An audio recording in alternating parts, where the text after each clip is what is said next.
उभे होते आणि इंदिरा साहनीच्या केसमध्ये जे आहे सुप्रीम कोर्टाचा असा निर्णय आहे की हे आयोग निर्माण करताना अगदी जे इम्पार्शियल असतील किंवा कुठल्याही जातीशी जवळीक नसणारी आस्था नसलेली अशा प्रकारचे जे काही लोक असतील त्याची नेमणूक झाली पाहिजे.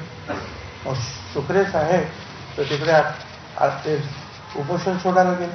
एवढंच नाही तर मराठा समाजाला आरक्षण मिळावं म्हणून जी न्यायमूर्तींची कमिटी निर्माण झाली त्याच्यामध्ये सुद्धा चुकरे आहेत. म्हणजे मराठा समाजाला जे आरक्षण जे मिळालं पाहिजे त्याच्यासाठी जो वेगळा दुसरा कार्यक्रम सुरू झालेला आहे न्यायमूर्ती शिंदे यांच्या अध्यक्षतेखाली त्या समितीत सुद्धा शुक्रे आहेत. म्हणजे सरळ सरळ शुक्रे जे आहेत हे एका समाजाच्या बाजूने झुकलेले आहेत आणि ते या आयोगाचे प्रमुख आहेत. आणि त्यांचा एकमेव कार्यक्रम असा आहे की हा मराठा समाजाला आपल्याला आरक्षण द्यायचं आहे. म्हणजे एकीकडे कुणबी म्हणून घुसवायचं आहे, दुसरीकडे मराठा समाजाला आरक्षण देण्यासाठी जे आहे संपूर्ण ताफा कामाला लावायचा आहे, तिसरीकडे आणखी जे आहे क्रिएटिव्ह पिटिशनच्या माध्यमातून काम करायचं. हे असं सगळं चाललेलं आहे. आमचं वेगळं आरक्षण द्यायचं असेल तर आमचं काही म्हणणं नव्हतं, आजही नाही. परंतु ते आरक्षण तर तुम्ही देणारच आणि त्याचबरोबर जे आहे ओबीसीचे जे आहेत वाटेकरी मात्र जे आहेत ओबीसीपेक्षा डबल या कुणबी सर्टिफिकेट देऊन आपण टाकतो आहोत. तो आमचा जो अन्याय आहे ते आमचं खरं दुःख आहे. आणि म्हणून त्यासाठी जे आहे आज आम्ही सगळे या महाराष्ट्रातले अनेक शॉर्ट नोटीसने बोलवले होते. बरेचसे लोक आले. त्याच्यामध्ये आमदार गोपीचंद पडळकर आहेत, माजी आमदार राम शिंदे, माझे मंत्री पण नारायणराव मुंडे, शबीर अन्सारी साहेब, महेश झगडे, लक्ष्मण हाके,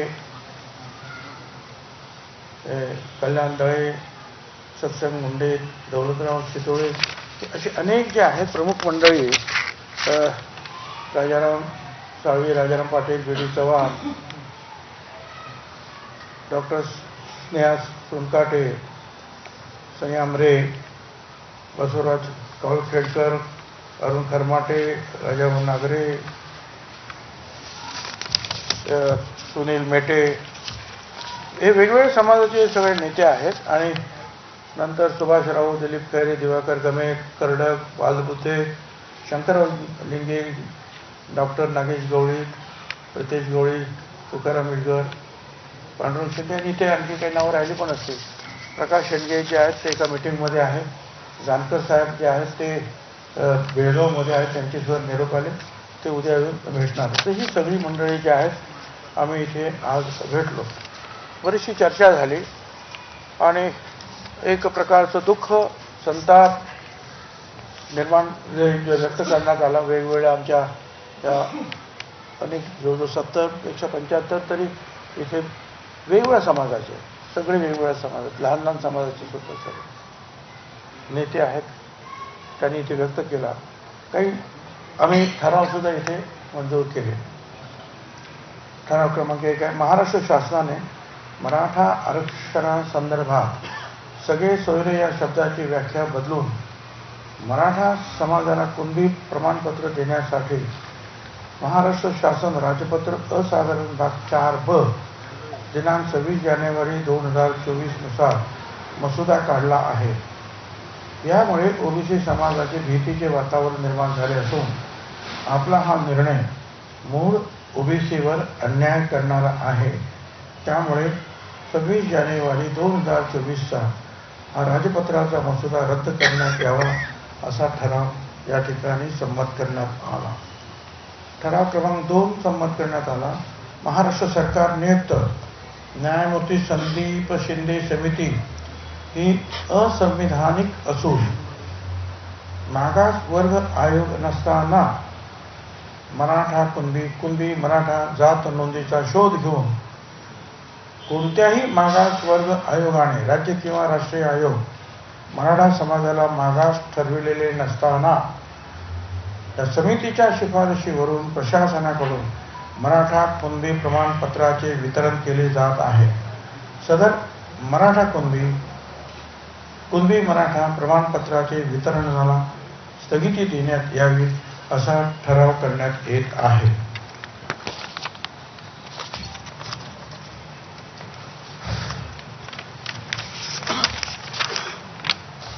ठराव क्रमांक 3 आहे.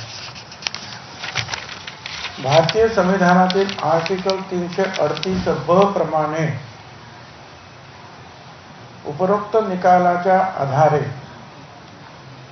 संबंधित जाती घटकाबाबत आसक्ती नसलेले कॉन्फ्लिक्ट ऑफ इंटरेस्ट सदस्य नियुक्त करणे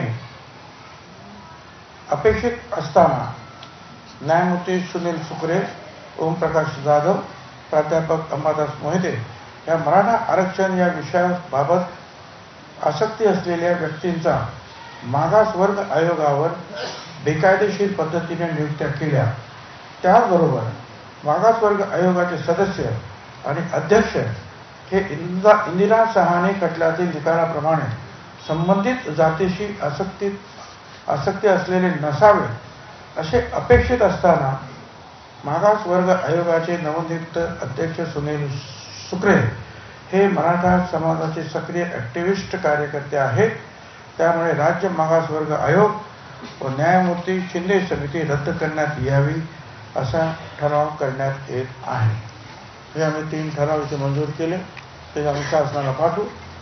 आणि माझ्या तमाम ओबीसी बांधवांना, भगिनींना, तरुणांना विनंती आहे की आपल्या मुलाबाळांच्या भविष्यासाठी आपण सगळ्यांनी बाहेर पडलं पाहिजे, एकत्रित आलं पाहिजे, गट तट बाजूला ठेवले पाहिजे. 374 ज्या जाती आहे एकत्रित त्यांनी येऊन आपली शक्ती दाखवली पाहिजे. आणि त्यासाठी 1 तारखेला आपापल्या आमदार MLA किंवा NLC किंवा खासदार आणि तहसीलदार यांच्याकडे जाऊन ओबीसी आरक्षणाचा बचाव करावा या संदर्भातल्या मागण्या त्यांच्याकडे देतील. त्यांच्या पुढे जे आहे आपापल्या पद्धतीनं जे आहे त्या मागण्या मांडण्याचा प्रयत्न करतील. लाखोच्या संख्येने जे याच्यामध्ये त्या सगळ्या ओबीसी बांधवांनी बाहेर पडलं पाहिजे.